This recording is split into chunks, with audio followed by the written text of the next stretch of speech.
Hello मेरे प्यारे विद्यार्थियों, आपका मेरे चैनल एग्जाम टू जॉब में हार्दिक स्वागत है। जैसा कि मैंने आपको जो पिछली वीडियो बनाया था उसमें आपको मैंने सारे ट्रिंगल के सारे फार्मूले लिख दिया है, हर प्रॉपर्टी लिख दिया है।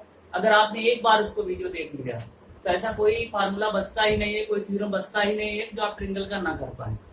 इसी तरह से एनसीईआरटी का देखेंगे तो मैंने एक 9th और 10th का बनाया है जिसमें एंगल के बारे में दिया है। तो आज हम लोग जो बात करेंगे, डिस्कस करेंगे, वो सर्कल पे बात करेंगे। आज सारे सर्कल के जितने थ्योरम होते हैं, समझिए कि हमने इसको निचोड़ के सिलेक्ट किया है और आपको आज यहाँ पे हम प्रोवाइड करेंगे। तो इसको ध्यान से रखिएगा। ये चाहे एनसीईआरटी का सिलेबस हो बेटा, चाहे एसएससी का हो, चाहे यूपीएसआई हो, लेखपाल, जो भी एग्जाम हो, विथ एनसीईआरटी बुक के ही अनुसार आपको आता है और वही चीज हम लोग करने जा रहे हैं।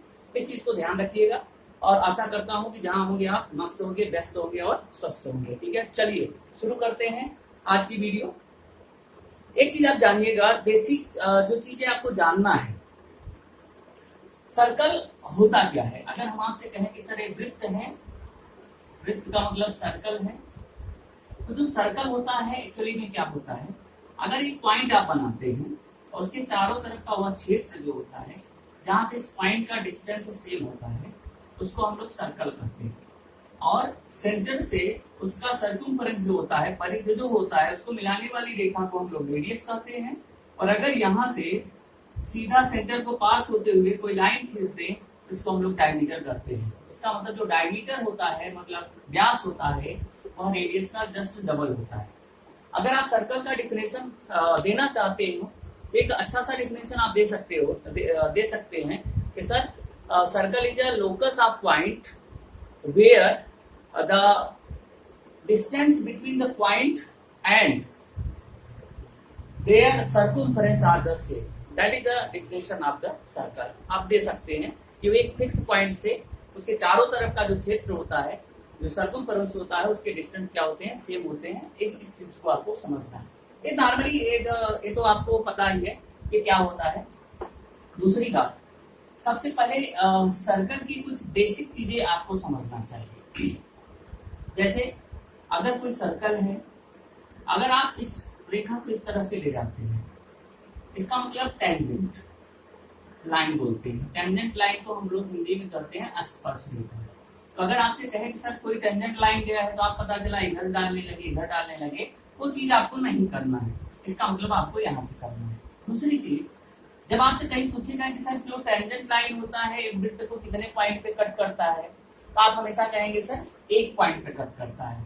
आपसे कहेगा कि सर एक वृत्त में कितनी स्पर्श रेखाएं बनाई जा सकती हैं, आप कहिएगा इनफिनाइट स्पर्श रेखाएं, टेंजेंट लाइन बनाई जा सकती है। आपसे क्वेश्चन पूछ सकता है, इसको ध्यान रखिएगा। इसके बाद एक आता है जो आर पार हो जाता है। आर पार का मतलब इसे कहते हैं सेकेंड। तो अगर ए है और बी है तो ए बी को हम लोग सेकंड लाइन कहते हैं। कितनी सेकंड लाइन बना सकते हो एक सर्कल में? इनफिनाइट बना सकते हो, कोई भी बना सकते हो, ऐसे बना सकते हो, ऐसे बना सकते हो, कोई भी आप बना सकते हो।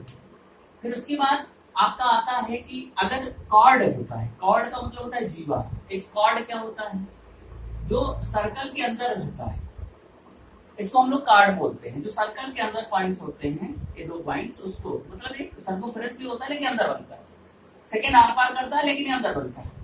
इस तरह से हमको कहते हैं कि सर ये हमारी कार्ड होती है। आपसे पूछता है कि मैक्सिमम कार्ड कौन सी होती है, एक वृत्त में मैक्सिमम कार्ड कौन सी होती है, तो आप कहिएगा सर डायमीटर जो होता है, चाहे इधर वाला चाहे इधर वाला, जो डायमीटर होता है, डायमीटर ऐसे भी बहुत सारे डायमीटर बन सकते हैं, तो जो डायमीटर होता है वही हमारा मैक्सिमम कार्ड होता है।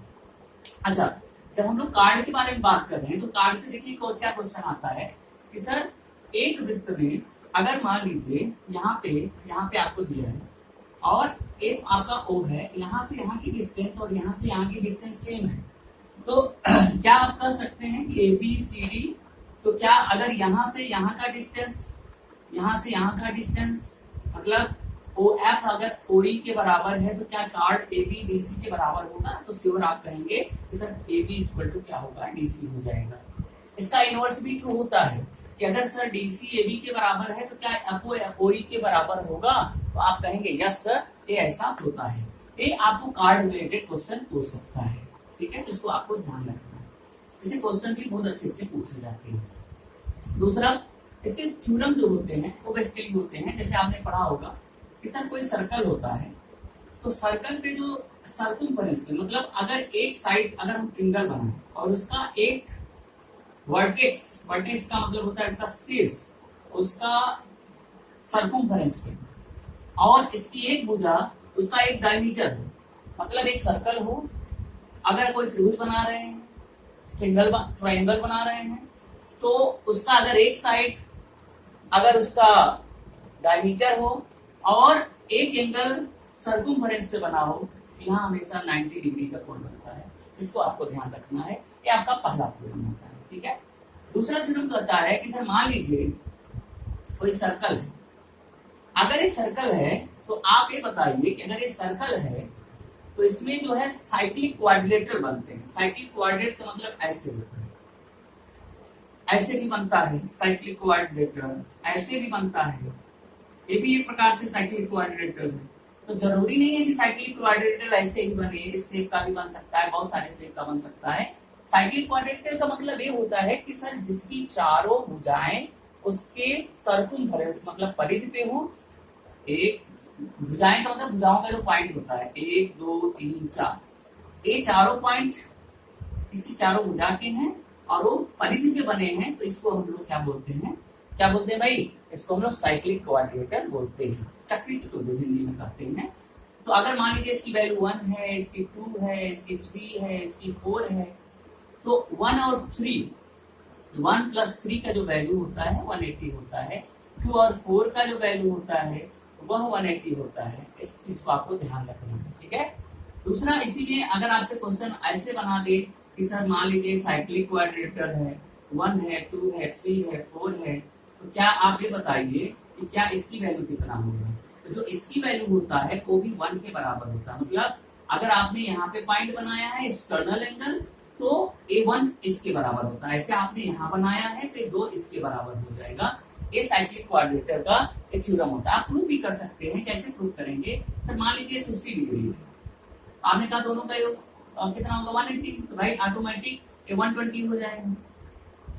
फिर आपने कहा लीनियर पेयर एंगल है, इसका मान 180 होता है, तो ये ऑटोमेटिक 120 हो जाएगा। तो इस तरह से आप प्रूव कर सकते हैं कि सर साइक्लिक क्वाड्रिलेटरल में एक्सटर्नल कोण का मान उसके सामने के कोण के बराबर होता है। इस चीज का आपको ध्यान रखना है। सर्कल में जब हम बात करते हैं तो नेक्स्ट थ्योरम की, जैसे अगर आपको कहीं ये सर्कल दिया हो और इस तरह से, जरूरी नहीं है कि वह ओ मान लीजिए सेंटर इधर है, अगर उसे जाएगा तो समान होगा ही, अगर नहीं जाता है तो आप इसको ए मानिए, इसको बी मानिए, इसको सी मानिए, इसको डी मानिए और इसको आप पी मान लीजिएगा। सेंटर को हम अभी नहीं मान रहे हैं, सेंटर का कुछ है। तो याद रखिएगा अगर सेंटर से नहीं भी जाता है कोई दिक्कत नहीं है, अगर पॉइंट पी से जाता है तो AP multiplication PB equal to, आप इधर से आप कर दीजिए तो हो जाएगा डीपी इंटू पीसी। ये आपका थ्योरम होता है। एक थ्योरम ये भी होती है, इसको आपको याद रखना है। दूसरा थ्योरम क्या होता है भाई, अगर एक सर्कल है और इस तरह से अगर कभी एंगल बना है, कट कर रहा है, ए है, बी है, सी है, डी है और ई है, तो याद रखिएगा कि B C into A C equal to C D into E C होता है। मतलब मैंने कहा बी सी और फिर ए सी, बिल्कुल सही, सी डी फिर उसके बाद सी। इस तरह से आप कर सकते हैं कि सर ये थ्योरम भी आपको, अच्छा इससे क्वेश्चन बहुत आते हैं, अगर आप ध्यान से देखेंगे तो आपको मिलेगा, इससे आपको ढेर सारे क्वेश्चन मिलेंगे। दूसरा बात, मैं आपको एक अनाउंस करना चाहता हूँ कि हम लोग जो है गूगल मीट पे भी क्लास ले रहे हैं। तो जो बच्चे एसआई या यूपी लेखपाल का तैयारी करना चाहते हैं तो हमको गूगल मीट से आप सुबह 7 से 8 या शाम को 8 से 9, जिसके बाद जो भी टाइम है वो हमसे संपर्क कर सकता है मेरे व्हाट्सएप नंबर पे, ठीक है। तो उसको ऑनलाइन क्लास मिल जाएगी, ठीक है। एसएससी के लिए विशेषकर, एसएससी यूपीएसआई एसएससी एंड लेखपाल के लिए इसको ध्यान रखना है। चलिए नेक्स्ट जो चीज है, हमारा थ्योरम क्या है, अगर मान लीजिए सर्कल है, अगर मान लीजिए ये आपका सर्कल है, तो ये जो सर्कल है, अगर हम आपसे ये कहेंगे कि सर मान लीजिए आपने कोई एक पॉइंट यहाँ पे है और उससे आप यहाँ पे टेंजेंट लाइन खींच दिया और सेम टेंजेंट लाइन यहाँ पे खींच दिया और इसकी वैल्यू ए है, बी है और सी है, इसका मतलब ए बी इक्वल टू कितना हो गया, बी सी, और दिस इज मतलब आप इसे कहता है कि अगर बी से आपने ए पे और सी पे लाइन मिलाया है तो ये दोनों लाइन आपस में क्या होती है, बराबर होती है। ऐसे भी क्वेश्चन आपको बहुत सारे मिलेंगे। दूसरा, कभी ऐसा भी आपने ग्राफ देखा होगा, एक टेंजेंट ऐसे बना होगा और ये इस तरह से पार करेगा। इसके पीछे जो बताया था दूसरा था, ये दूसरा है। एक पी है, एक टी है, एक क्यू है और ये आर है। तो याद रखिएगा जो पीटी का स्क्वायर होता है, मतलब पीटी का स्क्वायर करना है जो टेंजेंट लाइन होगा, और इसको जो आप कहते हैं कि सेकंड होगा, तो इसका जो क्यूटी वाला होगा और जो आरटी वाला होगा उसके मल्टीप्लिकेशन पे क्या होता है, इक्वल होता है। इस चीज को भी आपको ध्यान रखना है। ये भी थ्योरम्स आपको एग्जाम में पूछा जाता है, ठीक है, इसको ध्यान रखिएगा। चलिए नेक्स्ट थ्योरम कहते हैं कि अगर कोई सर्कल है, ठीक है, और एक सर्कल, मतलब दो सर्कल ले लेते हैं, चलिए दो सर्कल ले लेते हैं। अब दो सर्कल जो हैं, अगर हम दो सर्कलों की बात करें और हम आपसे क्वेश्चन पूछे ऐसे, अभी छोड़ देते हैं, अगर हम आपसे कहें कि सर सर्कल होते हैं दो सर्कल, एक दूसरे को एक्सटर्नल टच करते हैं, एक्सटर्नल मतलब बाहर टच करते हैं, तो कितनी स्पर्श रेखाएं, कितनी टेंजेंट लाइन खींची जा सकती है? तो आप जल्दी से बताइए कितना होगा। देखिए आप ऐसे बनाइए, बाहर टच कर रहा है, एक स्पर्श रेखा ये हो गई, एक स्पर्श रेखा ये हो गई, एक स्पर्श रेखा हो गई, मतलब कितनी टेंजेंट लाइन हो गई, 3 लाइन हो गई। कोई सर्कल है, मान लीजिए दो सर्कल है, तो दो सर्कल, चलिए इसको यहाँ बना देते हैं, दो सर्कल हैं और एक दूसरे को अंदर इस तरह से मिलते हैं, तो हम लोग केवल एक स्पर्श रेखा खींच सकते हैं। कोई सर्कल है, एक दूसरे को कट कर रहा है, तो केवल दो स्पर्श रेखाएं खींच सकता है। नंबर आप पूछता है टेंजेंट लाइन, अगर मान लीजिए एक सर्कल है और दूसरे को नहीं टच कर रहा है, उसमें दो टेंजेंट लाइन मतलब दो स्पर्श रेखाएं बनती हैं। एक तो डायरेक्ट स्पर्श रेखा बोलते हैं इसे, और एक तिरछी स्पर्श रेखा ट्रांसवर्स टेंजेंट लाइन बोलते हैं। एक बोलते हैं बेटा लॉन्गिट्यूडनल और एक बोलते हैं ट्रांसवर्स। इस चीज को आपको ध्यान रखना है, ठीक है। तो इसमें कितने हो जाएंगे, 4, इस केस में 3, इस केस में 2 और इस केस में 1 हो जाते हैं। तो ये आपको एग्जाम में पूछता है कि how many tangent line are drawn, this this this this, इस तरह से आप बना सकते हैं, ठीक है। इसको ध्यान रखिए। जब ये चीज हो गया तो नेक्स्ट क्वेश्चन आपसे पूछता है कि सर अगर कोई सर्कल है और कोई टेंजेंट लाइन इस तरह से जा रही है, कोई सर्कल है और कोई टेंजेंट लाइन नीचे से जा रही है और आपने उसकी केंद्र से एक लाइन बनाई है। मैंने नहीं कहा है कि आपने परपेंडिकुलर डाल दिया, मैंने कहा है कि सेंटर से आपने एक लाइन डाल दिया, फिर हमेशा 90 डिग्री का एंगल बनता है, इधर भी 90, इधर भी 90। कोई सर्कल होगा, कोई स्पर्श रेखा होगा, सेंटर से स्पर्श रेखा पे डाली गई रेखा हमेशा 90 डिग्री का एंगल बनाती है। दूसरा थ्योरम कि सर कोई जीवा है, कोई सेंटर है, तो सेंटर से जीवा पे डाला गया लंब जीवा को दो बराबर भागों में डिवाइड करता है। इसका मतलब a line drawn on the card from the center, then it is divided in two equal part and this is the theorem, ठीक है। इन दोनों चीजों को याद रखिएगा, ऐसे क्वेश्चन आपको एग्जाम में मिलेंगे, ठीक है। चलिए ये तो आपका हो गया ये वाला। अगला, जैसे अभी हमने आपको ये बनाया था कि सर मान लीजिए कोई सर्कल था इस तरह से, आपने कहा सर कि एक डायरेक्ट टेंजेंट लाइन, इसको लॉन्गिट्यूडनल भी कहते हैं। मान लीजिए यहाँ से यहाँ R1, यहाँ से यहाँ R2 और this distance is D, then find the AB और CD। तो you know that AB equal to CD same होता है और इसकी जो वैल्यू होती है D square minus R1 minus R2 का होल स्क्वायर होता है। इसको कहते हैं longitudinal tangent line, longitudinal tangent line, या इसको हिंदी में कहते हैं सीधी स्पर्श रेखा। इस चीज को आपको ध्यान रखना है, ठीक है। अब इसका आपने इनको बना लिया होगा।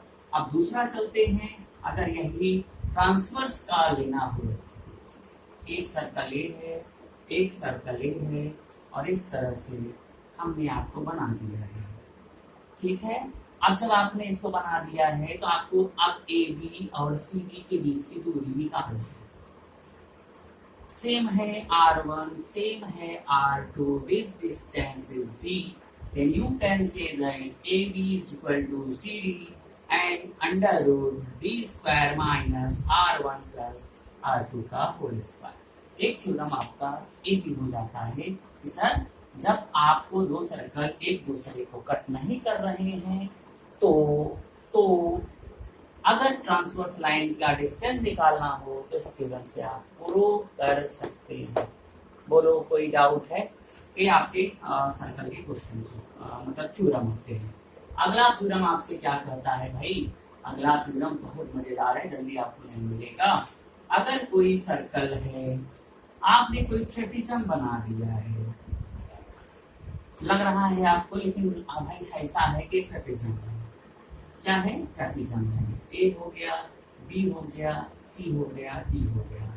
अगर इस ट्रेपिज्म में एडी जो है बीसी के पैरेलल है, एडी जो है बीसी के पैरेलल है, और AB is equal to CD अगर ऐसा होता है इन अ ट्रेपिज्म, जहां वेयर आप लिख सकते हैं कि AB CD is a trapezium. Trapezium का मतलब आपको पता होगा समलंब चतुर्भुज। अगर ये समलंब चतुर्भुज की बात करता है तो AD पैरेलल टू BC, तो AB इज इक्वल टू क्या हो जाएगा? CD। अच्छा एक चीज ध्यान रखिए, जब इतना हो गया तो देन क्या होगा? जल्दी से बताइए, जल्दी से बताइए। AC and DB this is the diagonal beacon, और ये आपस में बराबर होंगे तो AC इज इक्वल टू कितना हो गया? BD हो गया। और यही आपको क्या करना है? प्रूव करना है। तो इस चीज बात को ध्यान रखना है, ठीक है? चलिए, एक तो एक थ्योरम हो गया। दूसरा, आपको कभी आपसे कहता है कि मान लीजिए सर तीन सर्कल इस तरह से है, इस तरह से टच करते हैं, जिसका डिस्टेंस R1 है, R2 है, और सर मान लीजिए R3 है। तो आपने एक रस्सी कैसे चढ़ा दिया है? ऐसे इन तीन, ठीक है, मतलब एक रस्सी आपने चढ़ा दिया है। तो आपको ये बताना है कि सर ये बताइए कि इनका जो है डिस्टेंस कितना होता है। तो जल्दी से बता दीजिए कि सर इसका डिस्टेंस कितना होता है। तो इसका जो बेटा डिस्टेंस होता है, मतलब लेंथ हाफ रोप या इस रस्सी की लंबाई जो होता है वो होता है 6R + 2R, 6R + 2 πr। इस चीज को आपको ध्यान रखना है। अगर इसका आप टोटल लेंथ आप क्या बोलते हैं इसको रोप निकालेंगे तो 6R + 2 πr आएगा, ठीक है? और कोई थ्योरम बचा है भाई? बोलिए, कोई थ्योरम है? नहीं है।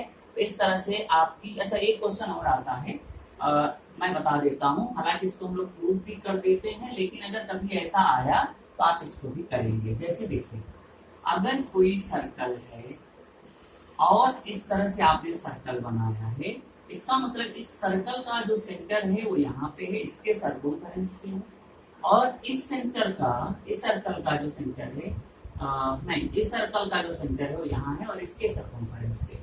और इसकी डिस्टेंस जो है मैं आपको बोल देता हूँ कि मान लीजिए कोई डिस्टेंस आपको दिया होगा, तो आपसे पूछ सकता है कि सर यल की वैल्यू कितना होगा। यल का मतलब इसके कार्ड की लंबाई कितना होगा। तो यल इक्वल टू कितना आप लिखेंगे? √3r लिखेंगे। इस तरह से इसकी वैल्यू को भी हम लोग निकाल सकते हैं। हालांकि ये सब प्रूव कर सकते हैं। जैसे अगर कभी आपने प्रूव किया होगा तो आपको पता होगा कि अगर कोई लाइन आप परपेंडिकुलर इधर डालते हैं तो ये हमेशा इस लेंथ को दो बराबर भागों में बांट देता है। तो अगर ये आपको R दिया हो और अगर ये R दिया हो या R1 R2 कुछ भी दिया हो तो 90 डिग्री का एंगल बनाता है, और इसका रेडियस होगा और इसका रेडियस होगा। तो आपको अगर ये वैल्यू निकालना है तो आप इन दोनों के थ्रू इसको निकाल सकते हैं। अगर ये दिया है तो आप इसको निकाल सकते हैं, ये दोनों दिया है तो इसको निकाल सकते हैं।